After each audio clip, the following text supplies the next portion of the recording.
I think it's important we have this conversation and we start with the question. When you're online shopping and you see something come across your screen around checkout that says 4 easy payments, that is not necessarily financial freedom. That is utilizing these systems called Afterpay or Klarna, which have a rise in usage, especially in younger generations. And I believe it is actually financially damaging us, and we don't really see it, and we don't really notice how it's happening. So the buy now, pay later systems that we currently are on the uptick are Klarna, Afterpay, similar ones like that. Now, why is that a problem? It's simply 4 payments, no interest, right? So not a credit card, not payday loans or anything like that. That's kind of predatory. It kind of works differently. Now, on the surface, it seems like a good idea because there's no interest. However, it's built on the idea to make you spend more with retailers, because retailers are the customers. They're the ones paying a little bit of the carts online and the purchase price, because it generally increases people's pay. Or increases how much people spend, I mean. So what that means is if you have $50 in your bank account and you're looking to purchase an item and you're online shopping, you might increase that to $100 purchase because you only need to make 4 payments of $25. And that saves you money in your bank account and you think it goes further. However, there are expenses to this. When if you miss payments or you're late, they will start charging you fees, which can get to a higher amount, which kind of puts you in a bad spot, as well as the risk, in my opinion, also comes when you need to start compounding these. So it's not just while you're making those 4 payments, maybe something else comes up and you need to utilize these systems again, and then you end up in a position where these start building up too much. They kind of snowball, and it starts getting to a position where you can't necessarily make these payments and you're not able to really catch up. So let's back up and look at how these work. So first, on the surface, there's no interest, no payments if you make 4 payments in a row. You can extend these out and make them longer. And what happens in those cases, they do a credit check and it becomes more of a standard loan. Now, based on your credit, you will actually be charged interest if you do something more than the 4 payments. I think it's 30 days, and then you can do more than, like, on a monthly payment if you're buying something more expensive. And that becomes between 8% and 35% is what they will charge you. That is an extraordinary large amount. It's higher than most credit cards even. So these are very expensive systems to utilize and get involved in. On top of the interest, you may also have to pay late fees, $10, $7, up to 25% of the fee, or up to 25% of the loan or the purchase of what you made. There is a cap to that. I think it's like $6 to $8.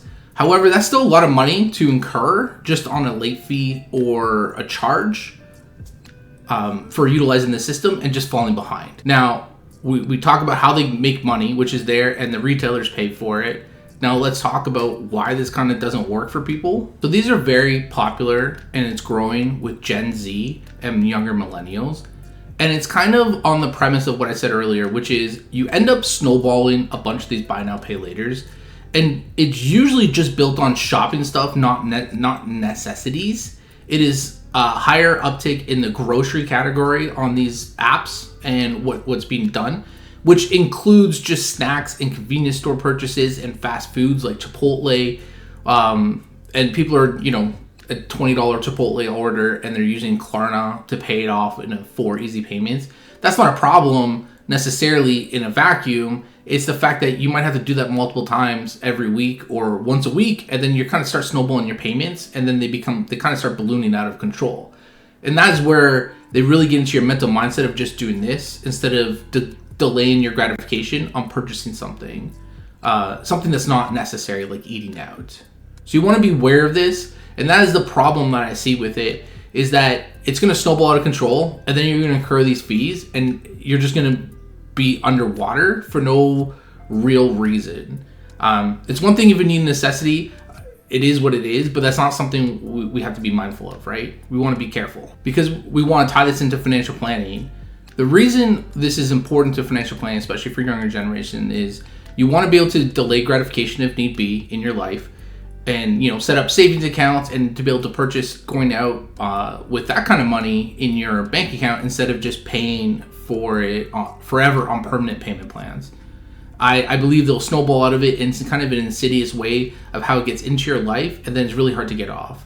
Similarly to payday loans, I've had clients that were stuck in a really bad cycle, which is it's pretty common to happen in those cases, and it's not good, where they have to get a payday loan to pay off a short-term loan, or they want to pay off a bigger loan, but they can't because of cash flow. It just becomes a really big cash flow problem, and it's very cyclical, and it becomes vicious. Not to say like you just can't really get ahead, even if you have a good paying job sometimes with this type of thing.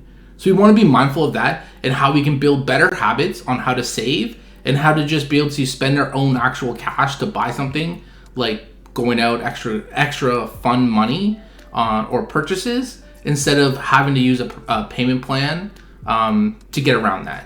So we want to be mindful of that. So is it always evil? Is it always bad for you? No, that's not the case. As I said, maybe if it's a necessity, you have to use it. I get it. There are cases. Financial planning isn't black and white all the time. It is built on us. I've preached about that many times. We want to be mindful of that. So we just have to keep it in mind when we're going forward, but we got to be very careful on what we're using these for. I think it's dangerous to use them really at all for the most part.